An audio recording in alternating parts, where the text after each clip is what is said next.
We Do in the Shadows finished its 4th season at FX last week, so I guess we're talking about it now. It's from creator Jermaine Clement, based on the New Zealand movie of the same title which he wrote and starred in. Like that movie, it's a mockumentary about a group of vampires living in the modern world, except this is a different group living in America. This is considered a horror comedy, but in the absolute loosest sense imaginable. There isn't a single scary moment in either the movie or the show, but it's about vampires, so apparently that counts. But either way, it's a great comedy.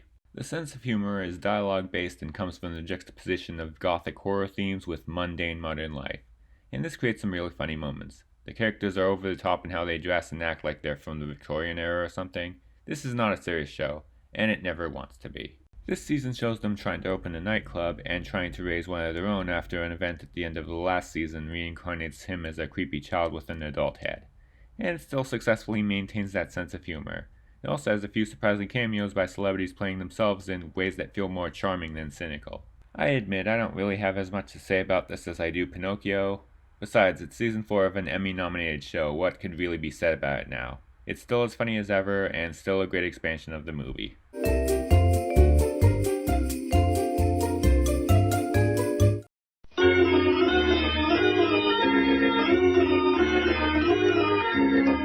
What's he done to you, dearie?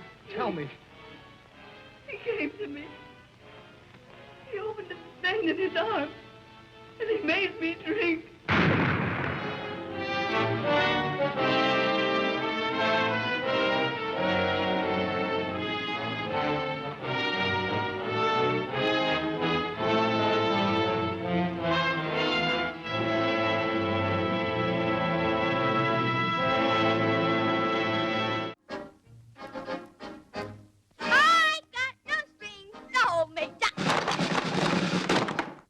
When Walt Disney gave you his first full-length feature, Snow White and the Seven Dwarfs became a nation's friend. You made Dopey the star of his day, and Hi-Ho your favorite song. And now Walt Disney brings you his first and only full-length feature since Snow White.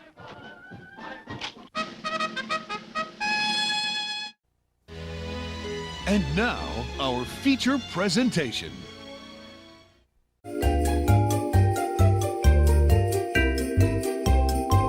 Pinocchio is a Disney Plus exclusive, from director Robert Zemeckis. What happened to you, man? Okay, so I wouldn't say I exactly grew up with the original Pinocchio. I'm pretty sure I saw it once as a kid and then forgot about it. I actually have a lot of Disney's golden era to catch up on, so I watched it again the day before. It was pretty good, a lot better than this. So, like most of these cynical live-action remakes, it follows the story of the original very closely. Seeing it the day after the original really made me realize just how similar they were. Like even down to a lot of the gags and how the scenes play out. Just feels like I was watching a worse version of the same movie. First, the positives. It looks good visually. The CGI characters look faithful to the original, which is good considering Zemeckis' past work with special effects. They thankfully look cartoonish enough to not be horrifying monstrosities, yet most of the time real enough to not look too out of place with the live-action characters. And unlike something like the new Lion King, it at least tries to add things to the original story. Not all of them work, but at least they made an attempt. Another advantage over the Lion King is that, once again, the characters aren't realistic looking and can actually show emotion. But once again, most of it just feels like a retread of the original, and there really is no point in making this except for the money. And the parts that are different just feel wrong.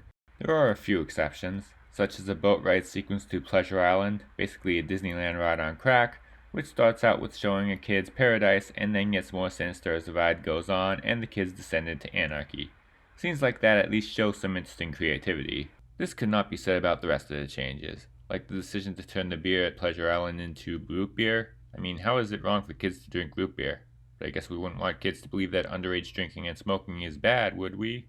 And there's also some subplot involving some puppeteer with Stromboli and a CGI puppet. Why they chose to make a puppet CGI, I don't know. I guess maybe so it would look more convincing when interacting with Pinocchio, but then why is it CG in other scenes too?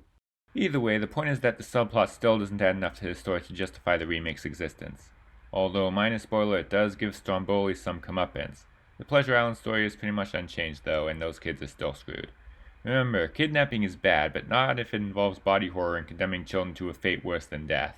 And they also throw in an ambiguous ending that doesn't really work. But despite all that, I was still ready to say that this was at least better than The Witches, until I realized something.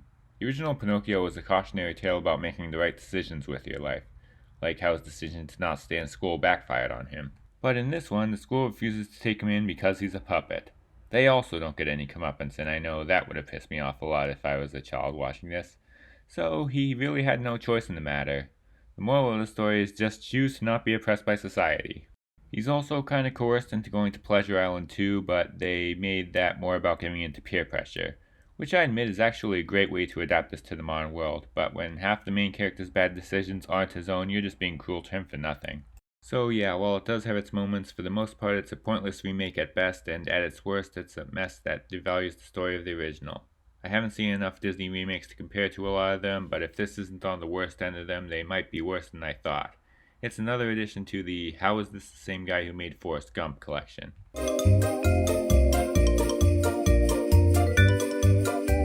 I once wished upon a star for some Patreon followers. Let's see if that comes true.